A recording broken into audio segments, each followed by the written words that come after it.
오늘 함께 나눌 말씀은 에베소서 3장 8절의 말씀입니다.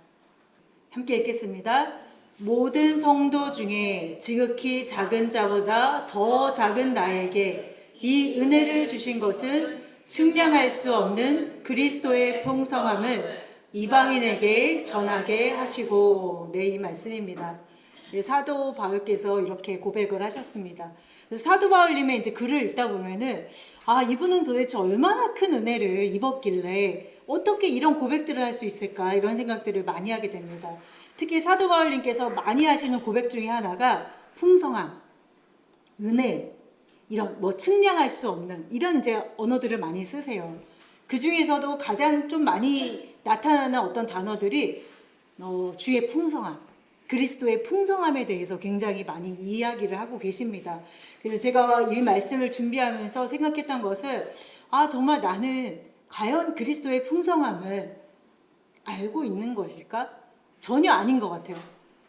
이분의 이 글을 읽다 보면은, 이 말씀을 읽다 보면은 정말 그 그리스도의 풍성함에 조금이나마 내가 깨닫고 있는 게 맞을까라는 생각을 하게 됐습니다. 그래서 오늘 이 말씀 제목이 그리스도의 풍성함이라는 제목으로 제가 오늘 이제 말씀을 준비했습니다. 준비하면서도 기도하기를, 정말 이 사도 바울님께서 깨달은 그리스도의 풍성함을 우리가 조금이나마 알 수 있다면 얼마나 좋을까라는 생각을 했습니다. 말씀 시작하겠습니다. 여기서 이제 지극히 작은 자보다 더 작은 나에게라는 고백으로 이야기를 하십니다. 지극히 작은 자보다 더 작은 나. 이것의 진짜 의미는 많은 사람들이 바울님은 굉장히 겸손하셨구나, 이렇게 표현을 하기도 하지만, 이것은 그 정도의 고백보다는 조금 더 깊은 체험적인 고백에서 나오는 고백입니다. 지극히 작은 자보다 더 작은 나라는 뜻은, 이 표현은 바울이 자기 자신을 그냥 단순히 겸손하게 낮추는 말이 아니라 예수를 만난 사람만이, 예수를 그 삶 속에서 완전히 만난 자만이 나타낼 수 있는, 그 지극히 작은 자보다 더 작다라고 하는 것은 자기 자신의 붕괴, 자기 자신의 죽음을 포함하고 있다라는 것입니다. 그래서 우리가 창세기의 아파르, 고운 흙, 고운 가루를 이야기하잖아요. 이 지극히 작은 자보다 더 작다라는 것은 단순한 겸손의 의미를 떠나서 예수를 만남으로써 자신의 세계가 완전히 붕괴되고 으깨지고 낮아진 거기서 나오는 고백이라는 것이죠. 그래서 이거는 아무나 할 수 있는 고백이 아닙니다. 우리가 입술로는 이렇게 할 수 있지만, 이 사도 바울님의 전체적인 글을 봤을 때 이 고백은 그냥 단순한 겸손의 고백이 아니라는 것입니다. 사도 바울을 보면요, 그는 율법에 있어서나 의식에 있어서나 어떤 인간의 의로 있어서나 부족함이 없던 분이셨습니다. 다 아시겠지만, 그 인간의 의로 완벽한 성을 이룬 이 바울께서 정말 완벽한, 정말 요새와 같은 자였어요. 부족함이 없는 자이셨는데, 그 바울이라는 분이, 그 존재가 예수님 앞에서 완전히 무너져 버린 겁니다. 이 사건이 언제 있었는지 혹시 아세요? 이 기세등등하던, 이 부족함이 없던, 정말 완벽하게만 보이던 이분이 어디서 다메섹 도상에서 무너지셨죠. 예, 맞습니다. 사도 바울님은 히브리인 중에 히브리인이요, 율법으로는 흠이 없는 자라고 소개가 됩니다. 그리고 바리새인 중에 바리새인이요, 그리고 최고 스승을 둔 가말리엘의 제자였어요. 그 동시대의 최고의 엘리트였습니다. 그리고 율법을 위해서라면 목숨을 걸던 자였어요. 바울은 그냥 보통의 유대인은 아니고 정말 수장 중의 수장이었던 것이죠. 얼마나 자기 의가 강했겠습니까? 얼마나 완벽했었겠어요. 그 요새가 얼마나 강력하고, 정말 얼마나 다른 사람 보기에도 정말 완벽하신 분이다라는 칭송을 들었겠습니까? 그렇게 자기의 의로 만들어진 사람이 바로 사도 바울이었습니다. 그러던 어느 날 사도 바울님의 인생이 역전되는 그 순간이 옵니다. 지금 말씀해 주신 다메섹 도상에서 예수님의 음성을 듣게 되죠. 근데 지금 다메섹으로 가는 길도 뭐하러 가는 길이었죠? 예수를 믿는 자들을 잡아서 죽이려고 가던 중이었습니다. 거기서 예수님을 만나게 되죠. 이 다메섹 도상이 바울에게는 죽음의 자리였고 이 자리가 바로 예수님을 만나는 새로 태어나는 장소이기도 했다라는 것이죠. 사도행전 9장 3절에서 5절 말씀 보겠습니다. 사울이 길을 가다가 다메섹에 가까이 이르더니 호련히 하늘로부터 빛이 그를 둘러 비치는지라 땅에 엎드러져 들음에 소리가 있어 이르되 사울아 사울아 내가 어찌하여 나를 박해하느냐 하시거늘 대답하되 주여 누구시니까 이르시되 나는 내가 박해하는 예수라. 이렇게 예수님께서 드러내시죠. 사울 앞에. 여기서 사울은 이 음성을 듣는 순간 어떤 심정이었을까요? 지금 막 진짜 그 잡아 죽이려고 기세 등등해서 달려가던 그 순간이었는데 이 다메섹 도상에서 예수님의 음성이 들린 거잖아요. 그랬을 때 땅에 엎드려져서 들었다. 완전히 죽은 자처럼 되어서 예수님의 음성을 듣게 되는 거예요. 이때는 바울이 아니었죠. 사울이었죠. 사울아 사울아 내가 어찌하여 나를 박해하느냐. 네, 말씀이 들리니까 어땠을 것 같아요? 심장이 쪼그라붙지 않았을까요? 지금 그 예수 믿는 자들을 잡으러 가는 길에 달려가던 길에 예수님의 음성을 듣게 된 사도 바울은 아마도 그 마음이 어땠을까? 되게 막 정말 놀랐을 것 같아요. 정말 많이 놀랐을 것 같습니다. 제가 표현을 잘 못하겠는데 놀란 정도가 아니었겠죠. 엎드려졌다고 했으니까 거의 죽은 자와 같이 되었다는 뜻입니다. 여기서 사울은 진리를 박해하는 그것이 자기 안에 있었잖아요. 네가 어찌하여 나를 박해하느냐, 네가 어찌하여 나를 핍박하느냐, 이 음성을 들었을 때에 그 안에 있던 비진리, 예수, 그러니까 그 진리를 박해하는 자신의 정체성이 빛과 함께 드러났단 말이에요. 자기의 정체성이 드러난 거예요. 지금 예수를 박해하는 그 진리를 모르고 열심을 쫓아 행하는 그 자신 안에 있던 비진리가 비침으로 드러나게 된 현장이었다라는 것이죠. 그리고 사도 바울이 눈이 멀게 됩니다. 그죠? 사도행전 9장 6절부터 보면은 이어서 보면은 너는 이거는 사도 바울에게 하는 이야기는 아닙니다. 너는 일어나 시내로 들어가라. 내가 행할 것을 내게 이를 자가 있느니라 하시니 같이 가던 사람들은 소리만 듣고 아무도 보지 못하며 말을 못하고 서 있더라. 사울이 땅에서 일어나 눈은 떴으나 아무것도 보지 못하고 사람의 손에 끌려 다메섹으로 들어가서 사흘 동안 보지 못하고 먹지도 마시지도 아니하니라. 그때에 다메섹에 아나니아라 하는 제자가 있었더니 주께서 환상 중에 불러 이르시되 아나니아야 하시거늘 대답하되 주여 내가 여기 있나이다. 주께서 이르시되 일어나 집가라 하는 거리로 가서 유다의 집에서 5 사람 사울이라 하는 사람을 찾으라. 그가 기도하는 중이니라. 그가 아나니아라는 사람이 들어와서 자기에게 안수하여 다시 보게 하는 것을 보았느니라 하시거늘. 그러니까 아나니아가 대답하는 거예요. 주여 이 사람에 대하여 내가 여러 사람에게 들었는데 그가 예루살렘에서 주의 성도에게 적지 않은 해를 끼쳤습니다. 여기서도 주의 이름을 부르는 모든 사람을 결박한 권한을 대제사장들에게서 받았나이다. 그 정도로 사도 바울이 그런 자였단 말이에요. 대제사장들에게 그 권한을 받을 정도로. 주께서 이르시되 가라. 이 사람은 내 이름을 이방인과 임금들과 이스라엘 자손들에게 전하기 위하여 택한 나의 그릇이라 라고 이야기를 합니다. 지금 사도 바울이 눈이 멀었습니다. 예수님의 그 음성을 듣고 자신 안에 있는 그 비진리가 드러나게 됨으로써 지금까지 보았던, 자기가 달려갔던 그 길에 눈이 닫혀버렸어요. 지금까지 자기가 보던 자신의 의의 세계를 더 이상 볼 수 없게 됩니다. 이것은 무엇을 이야기하냐면 자기의 눈으로 보고 행했던 것, 보는 것, 자기의 의의 눈은 닫히고 이제는 속사람으로 거듭나게 되는 그 준비 과정에 들어갔다는 것을 이야기합니다. 이 자리가 바로 바울의 죽음의 자리였다는 것이죠. 바울은 3일 동안 보지도 못했고 먹지도 않았습니다. 이것은 예수님의 십자가와도 연결이 됩니다. 이 3일은 단순한 그냥 금식 기간이 아니었고요. 바울의 인생이 무덤에 들어간 기간이었습니다. 이런 패턴들이 말씀에는 몇 군데 나오죠. 이 3일 동안 요나도 3일 동안 고래 큰 물고기 속에 들어 있었죠. 그것은 무엇을 뜻하냐면 완전한 흑암 가운데에, 완전한 죽음 가운데에 들어간 것을 이야기하고, 예수님의 십자가가 또한 그것을 보여준다라는 것입니다. 우리가 지금 이 말씀을 들으면서 깨달아야 될 것은 무엇이냐면, 우리가 우리의 모습을 또한 보는 거예요. 나의 의로서 살아오고 내 눈으로 보고 내가 행하던 모든 길에서 우리가 그것이 끊기는 순간이 있다는 겁니다. 다메섹 도상처럼 막 달려가던 그 길에서 예수님의 음성을 들음으로써 내가 바로 예수다라는 진리의 음성을 듣는 순간이 있다는 거예요.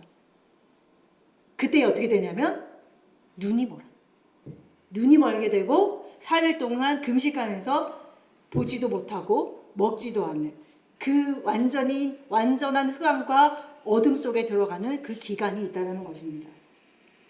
사도 바울은 그 3일의 기간 동안 어떤 생각을 과연 했을까? 어떤 생각을 했을까요? 자기가 여태까지 굉장히 열심을 내왔고 진리라고 믿고 있었던 그 길에서 지금 그 다메섹 도상에서 예수를 만나서 내 눈이 지금 보이지 않는 상태고 완전히 흑암 가운데 들어간 상태입니다. 굉장히 혼란했을 것 같아요. 자기의 정체성에 대해서. 나는 도대체 누구지? 내가 여태까지 믿어왔던 것 과연 무엇이었을까? 나는 무엇을 믿어온 것일까? 나는 분명히 하나님을 위해서 살고 있다고 믿었는데, 난 하나님을 위해서 열심을 냈는데, 근데 지금 어떻게 됐어요? 예수님의 그 음성을 들음으로써 완전히 반전의 역사가 일어나 버린 것이죠. 우리에게 이 순간이 와야 된다는 거예요. 다메섹 도상에서 있었던 그 예수님의 그 진리의 음성이 우리를 완전히 발가벗기우고 네가 진리라고 여기던 그 길에서 완전히 돌이키는 이 역사가 우리 가운데 있어져야 된다는 것입니다. 근데 우리가 여전히 나는 보고 있어, 나는 행하고 있어, 이러면 우리에게 이 일은 일어나지 않습니다. 우리의 눈이 멀어야 된다는 거예요. 아, 내가 여태까지 보았다고 했던 것이 본 것이 아니었구나. 그리고 어떻게 되냐면 아나니아라는 자를 하나님께서 보내시죠. 아나니아라는 자를 통해서 안수를 받고 눈이 떠지게 됩니다.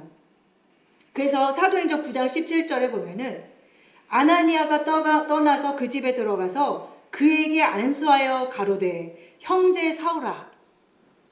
여태까지는 형제가 아니었어요. 사울은 어떤 자였어요?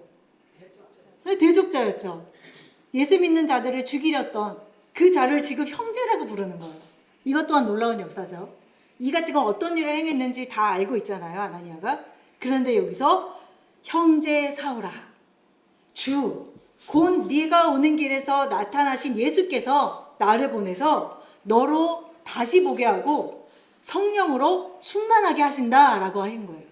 얼마나 기뻤겠어요. 그 안수가 함으로 눈이 떠지고. 그러니까 어떻게 됩니까? 9장 18절에 즉시 사울의 눈에서 비늘 같은 것이 벗겨져서 다시 보게 된지라. 일어나 세례를 받고 라고 되어 있습니다.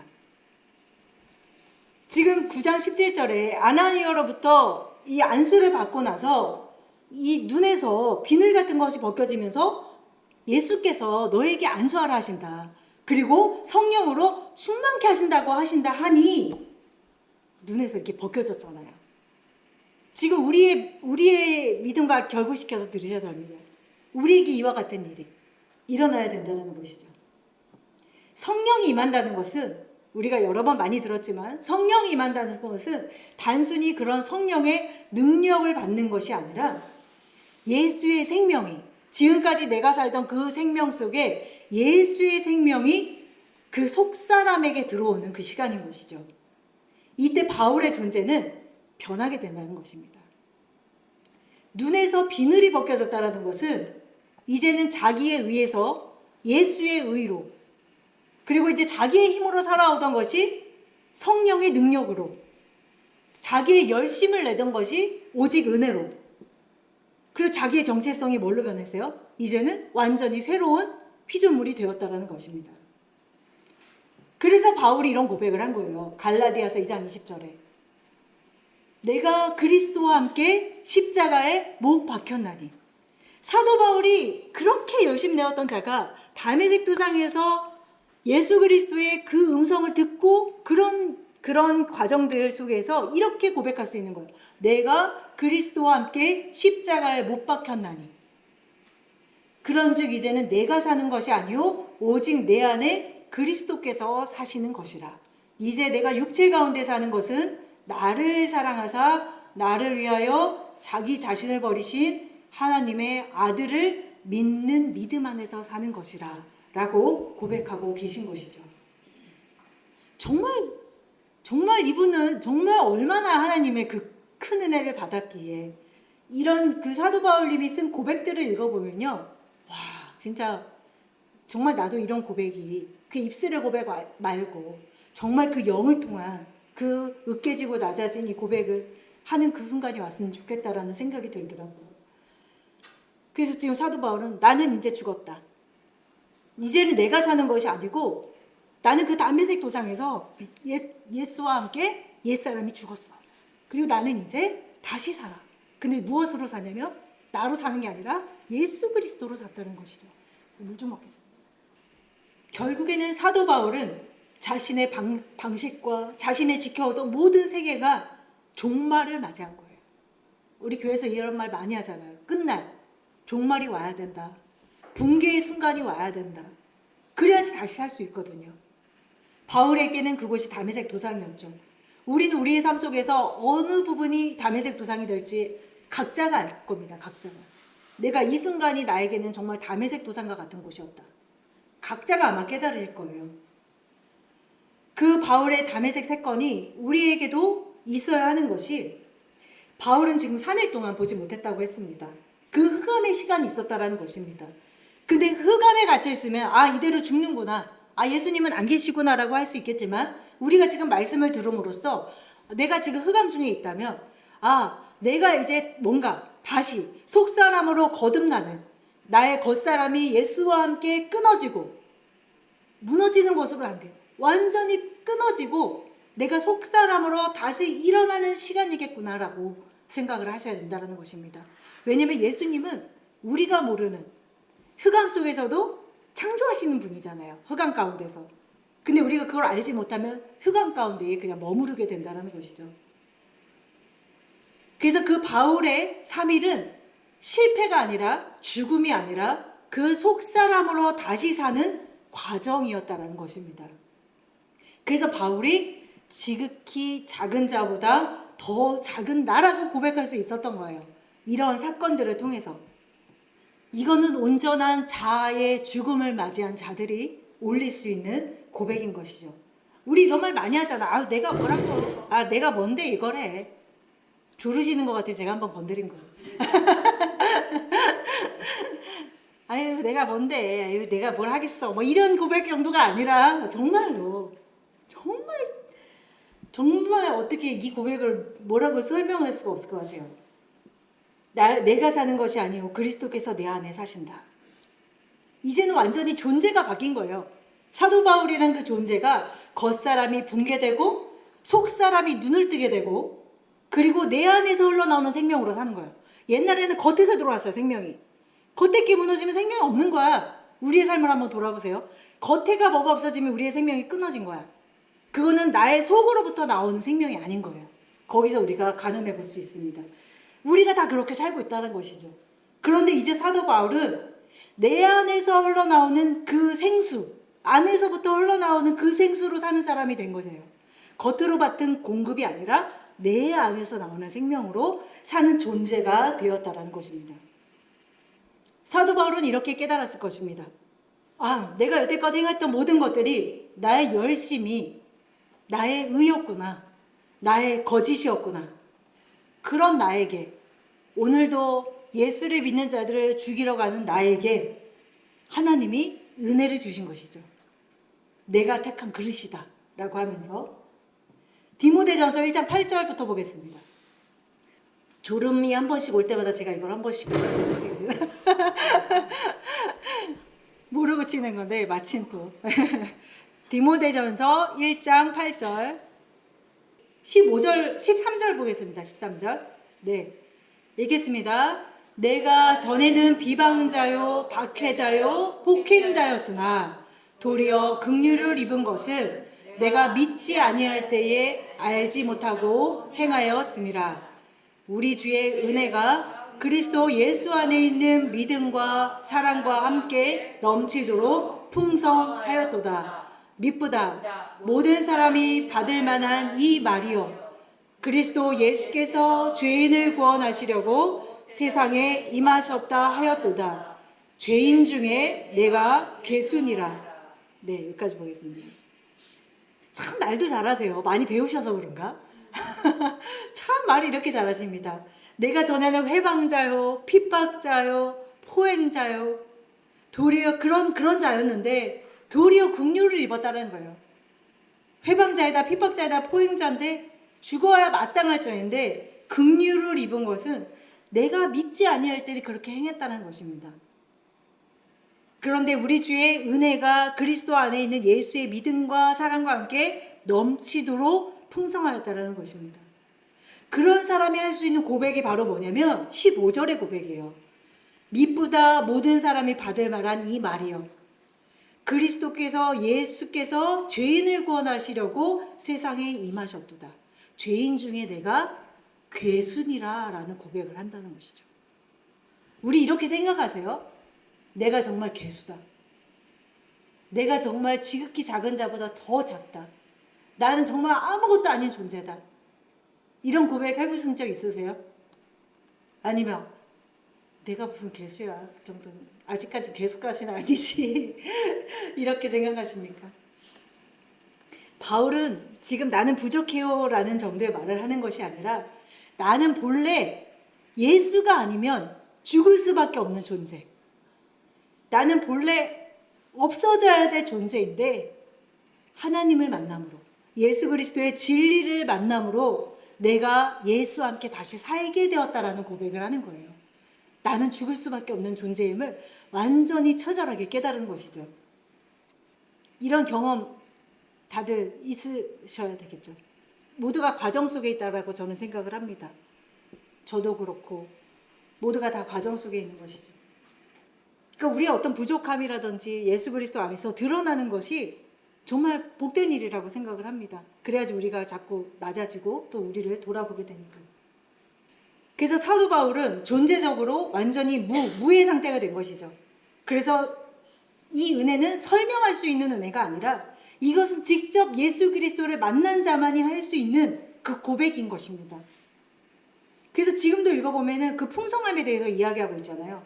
사도 바울의 말씀을 한번 집에 가셔서 하나하나 한번 읽어보시면 이분이 얼마나 자신이 붕괴됨으로써 그리스도의 풍성함을 찬양했는지를 우리가 알게 됩니다. 성경에서 말하는 바울이 가장 많이 말하고 있는 그 풍성함은요, 많다의 의미가 아니라 가득 차다라는 것을 이야기합니다. 그것은 환경의 어떤 조건에 의해서 뭔가 채워져서 가득 찬 게 아니라 예수라는 그 자체로 인하여서 내가 공경에 처하든 부에 처하든 가득 찬 상태를 이야기하는 거예요.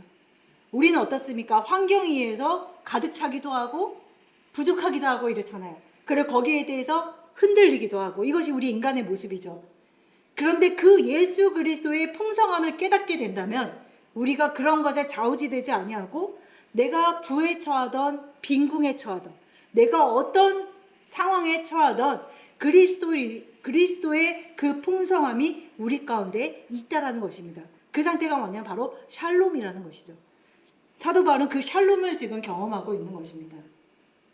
그래서 그 상태가 바로 천국이라고 말씀을 내내 드렸습니다. 그 풍성한 상태, 양을 이야기하는 것이 아니라 그 가득 찬 상태.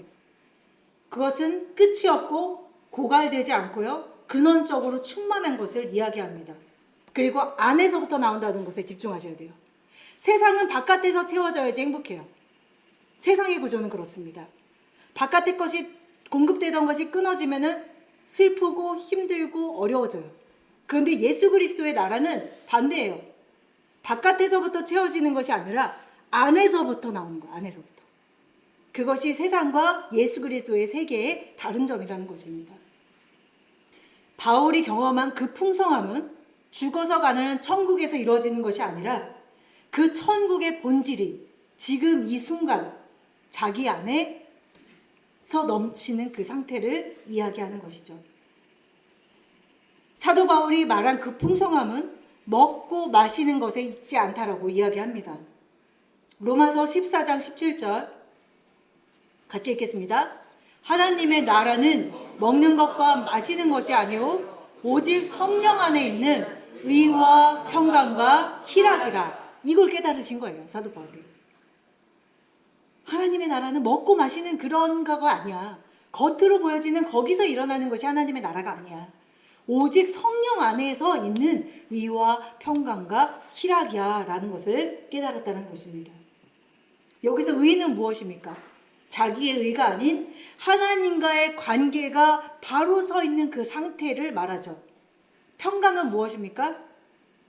생명이 흐르고 어떤 바깥의 것으로 채워지는 것이 아니라 내 안에 흘러나오는 그 기쁨으로 말미암아 샬롬이 있는 상태를 평강이라고 합니다. 희락도 같은 의미입니다.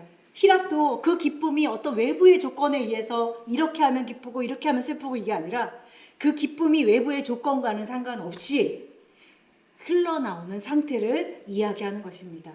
생수의 강이 내부로부터 터져나오는 그 상태. 우리가 이거 와야지만이 우리가 이길 수가 있어요. 정말. 이것이 없으면 우리가 넘어질 수밖에 없다는 것입니다. 바울에게 천국은 성령이 통치하시는 세계였습니다. 바울이 자기가 통치하던 세계를 살고 있었잖아요. 자기가 모든 것을 거느리고 모든 것을 통제하고 얼마나 정말 똑똑한 사람이었고, 근데 그분이 무너지니까 어떤 걸 경험하게 되는 거예요? 내가 아닌 성령이 통치하시는 세계를 경험하게 된 거예요. 그래서 이렇게 고백하죠. 아, 내가 아는 것은 다 배설물이구나. 그리스도를 아는 것만이 참 지식이구나. 가장 고결한 것이구나. 그분이 그렇게 고백을 할 수 있었다는 것입니다. 천국은 우리가 죽어서 미래에 가는 그곳이 아니라 지금 현재 내 안에서 이것이 흘러나오는가. 내 안에서 역사하는 성령의 능력이라는 것입니다. 우리가 만약에 이 안에서부터 생수가 넘쳐 흐르면요, 어떻게 되냐면요, 죄를 이길 수가 있습니다. 죄를 이기는 능력이 내 안에서 나오고요, 용서의 능력이 나옵니다. 새 생명이 솟아나기 때문에 이길 수가 있어요. 그리고 사랑이 흘러나옵니다. 그리고 겉사람을 덮어버려요. 근데 우리가 여기까지 가지를 못하는 거예요. 죄를 이길 수 없어요. 용서할 수 없어요. 새 생명을 느낄 수 없어요. 사랑이 없어요. 겉사람으로 살아요. 그런데 내 안에서 이게 터져버리면, 그 생수의 강이 터져버리면 죄를 이길 수 있고 용서를 하게 되고, 내가 하는 거 아니죠. 내 안에는 성령의 능력이 하시는 겁니다. 사랑이 흘러나와요. 가장 중요한 건 겉사람을 속사람이 덮어버린다는 것입니다. 그래서 천국은요, 외적인 힘으로 사는 것이 아니라 내적인 힘으로 사는 것이 천국이에요. 우리 이렇게 살기 원하지 않으세요? 언제까지 우리가 겉의 것에 휘둘리면서 오늘은 맑았다가 내일은 흐렸다가, 제가 그러거든요. 바람물만 넘어졌다가, 그러니까 막 더 소망이 되는 거예요. 주님, 정말 이 평강이 내 안에 있어서, 내 안에서 이 생수의 강이 넘쳐서 겉사람을 그 속사람이 지배해서 정말 저 사랑할 수 없는 자들을 주님께서 사랑하는 것을 내가 직접 보고 정말 너무 간절히 소망하는 거예요. 이렇게 살다가는 나도 죽고 니도 죽고 막 다 죽을 것 같은 거예요. 그러다 휩쓸려 갈 것 같아요. 거기 파도에. 하나님은 이것을 사모하는 그 한 사람으로 일을 하시거든요. 우리가 각 가정에서 한 사람 한 사람이 만약 이것을 사모하신다면, 오늘 이 말씀을 듣고 가셔서 내가 진짜 이제 겉사람이 아닌 속사람으로 살길 원한다. 속사람이 강건해져서 내가 정말 평강 가운데에 이렇게 살기 원한다는 그 한 사람을 통해서 일하실 것을 저는 믿습니다. 그래서 바울이 가장 본질적으로 말한 천국의 개념이 바로 이것입니다. 안에서부터 나오는 생명. 골로새서 2장 9절에서 10절 같이 읽겠습니다. 그 안에는 신성의 모든 충만이 육체로 거하시고 너희도 그 안에서 충만하여 졌나니 그는 모든 통치자와 권세의 머리시라. 또 그 안에서 너희가 손으로 하지 아니한 할례를 받았으니 곧 육의 몸을 벗는 것이요 그리스도의 할례니라. 아멘. 지금도 사도 바울께서는 충만에 대해서 이야기하고 있는 거예요. 아, 정말 사도 바울은 그 충만이 무엇인지를 온전히 깨달으신 분이시죠. 천국은요, 예수로 인해서 가득 찬 상태, 예수로 인한 충만이고요. 천국은요, 그리스도 안에 있어요. 그리스도가 내 안에 들어오면 그것이 바로 천국이 임한 것이고요. 우리가 그 안에서 충만하여지는 것입니다. 지금 골로새서 1장 27절 한번 보겠습니다. 골로새서 1장 27절.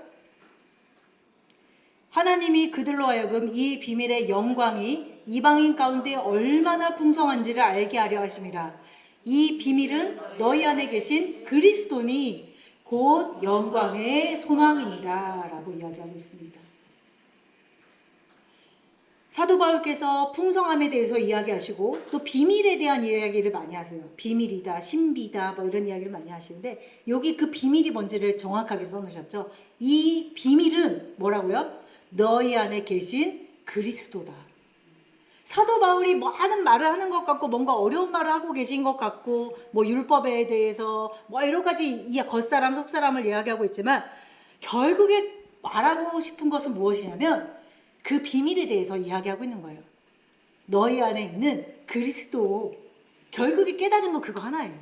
내 안에 계신 그리스도. 그걸 이야기하시고 싶으신 것이죠. 이걸 깨달은 사도 바울은 어떻게 되셨냐면요. 고린도후서 5장 17절. 읽겠습니다. 그런즉 누구든지 그리스도 안에 있으면 새로운 피조물이라. 이전 것은 지나갔으니 보라 새 것이 되었도다. 아멘. 네, 이렇게 되신 거예요, 사도 바울이. 본인의 삶을 통해서 이거를 완전히 체험하시고 깨달으신 것이죠. 새 인류가 되었다는 거예요. 이제는 죽은 자에서 산자가 되었고 이제는 겉사람에서 속사람이 되었고 그런데 내가 이렇게 된 비밀이 뭔지 알아? 바로 그리스도야 라고 이야기하고 계신 거예요. 짧게 이야기하면. 에베소서 2장 6절 말씀. 또 함께 일으키사 그리스도 예수 안에서 함께 하늘에 앉히시니 이는 그리스도 예수 안에서 우리에게 자비하심으로써 은혜의 지극히 풍성함을 오는 여러 세대에 나타내려 하심이라. 풍성함에 대해서 되게 이야기 많이 하시죠. 근데 그 비밀을 오늘 우리에게 알려주셨잖아요. 뭐라고요? 예수 그리스도야. 딴 거 아니고 예수 그리스도가 그 비밀이야 라고 이야기하고 계신 것이죠. 그래서 그 예수 그리스도 천국은 내적인 충만, 존재의 변화, 정체성의 변환, 완전 바뀐 거예요. 생명이. 생명 자체가 바뀐 거죠. 그리고 이제 마지막으로 제가 정리하면서 말씀드리겠습니다. 오늘 바울이 말하고자 했던 그 측량할 수 없는 풍성함은 그 예수라는 한 분을 통해서만이 우리 가운데 오신다는 것을 이야기하고 계신 거예요. 예수가 비밀이에요. 예수가. 하나님이 다스리시는 그 공간이 바로 충만의 공간인 것이고 그 공간은 겉에서 공급되는 것이 아니라 안에서 흘러나가야 된다는 거. 그걸 말씀드렸고요. 하나님의 나라는 다른 것에 있는 것이 아니라 너희 안에 있다라고 이야기하고 계시죠. 그게 누구라고요? 예수 그리스도. 마지막으로 말씀을 읽겠습니다. 에베소서 3장 16절부터 같이 읽겠습니다. 그의 영광의 풍성함을 따라 그의 성령으로 말미암아 너희 속사람을 능력으로 강건하게 하시오며 믿음으로 말미암아 그리스도께서 너희 마음에 계시게 하시옵고 너희가 사랑 가운데서 뿌리가 박히고 터가 굳어져서 능히 모든 성도와 함께 지식에 넘치는 그리스도의 사랑을 알고 그 너비와 길이와 높이와 깊이가 어떠함을 깨달아 하나님의 모든 충만하신 것으로 너희에게 충만하게 하시기를 구하노라. 사도 바울님께서 하시고자 하시는 말씀이 여기 다 그냥 그대로 축약이 되어 있습니다. 사도 바울이 말하고자 하는 그 풍성함은 예수님 믿으세요가 아니라 예수가 너의 생명이 되어야만 해. 예수가 곧 그 생명이고 천국이야 라고 이야기하고 계신 것이죠. 우리가 그렇게 될 때에 우리가 더 이상 겉사람의 일을 버리고 겉사람으로 살지 않고 속사람으로 강건하여지고 우리가 겉의 것을 사모하는 것이 아니라 속사람이 강건하여지는 것에 주목하게 된다라는 것입니다. 그래서 우리 이 시간에 이렇게 말씀을 나눴는데요. 우리의 모든 것은 예수 안에 있고요. 그분 안에 그 풍성함이 있습니다. 다른 것을 찾을 이유가 없어요. 예수 안에 있습니다. 예수 안에. 우리가 지금 여러 환경으로 인해서 힘들던, 흔들리던, 아프던, 좌절했던, 어디서 찾으셔야 돼요? 예수 안에서. 예수 안에서 찾으셔야 된다는 것입니다. 우리 시간에 찬양하고요. 함께 기도하기를 원합니다. 나의 속사람이 오직 예수로 인하여서 즐거워하기를 우리 이 시간에 찬양하고 기도하는 시간 갖겠습니다.